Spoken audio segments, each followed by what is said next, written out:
the rich boy and his beginnings. Rhea story. What is it now? 35. We'll check that out. In the travel business, I met quite a few people who are really rich today. Some of them just briefly in passing, without really getting to know each other better.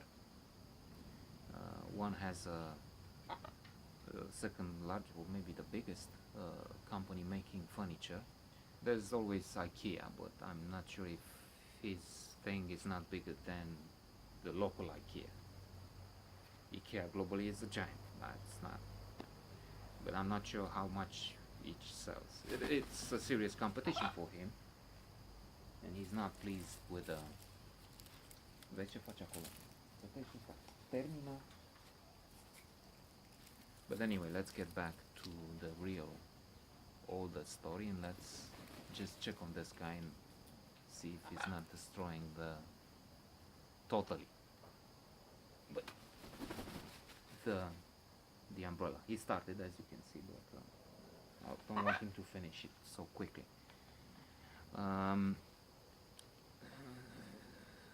Then there's this guy who has he's the leader of the Association of Travel Agencies, and he has one of the big ones. I knew he was involved in something, but because he had connections, he escaped back then. He may have connections today too, and it doesn't matter. But this last one, the most important, we became friends. We've been friends for a while, and now he's too rich. It's we belong to two different worlds. I'm not really poor. Over the fence, we have the poor, but still, if I'm middle class or upper middle class, he's in the top 50 Fortune Forbes for the country. So we met 25 years ago or so, and he was just starting in the travel business, starting as a guide. And since I had a few years experience, I was appointed to teach him the ropes. And I did, as opposed to those who initiated me, if you will, in this profession.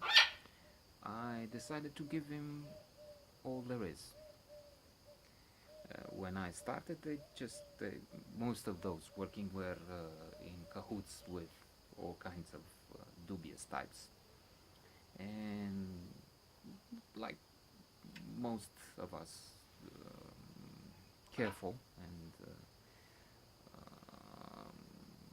worried about their own skin, so they wouldn't say much about anything, or nothing about anything. How do you pay and you get some advantage?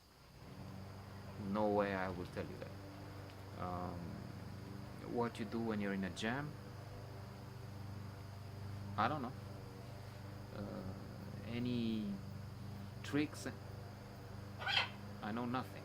I come from Barcelona. That's from 40 Towers. That's what Manuel says, the waiter, to Mr. 40 John, please. I know nothing. I come from Barcelona. With Dan, I said, look, this is what we can do. We take these this group of Arabs from Jordan, and we offer them competition. That's the official tour package, which is very expensive, $25. We'll offer them our own thing, an option which is, I forgot how much, 12, half, and then we share the profits. I will have 60, you will have 40. Dan was unhappy with that, and I said, look, what I just told you. When I came in, nobody told me anything. They didn't give me any information. Forget about sharing anything. Whatever they did it. I didn't know it. I didn't have any scent, and I didn't have any knowledge, which is much more important, if you will. You'll know what to do from now on. He, I guess, started with a grudge, which might explain that from one moment on, the relationship was somewhat tense, and now it's dead and buried, I guess.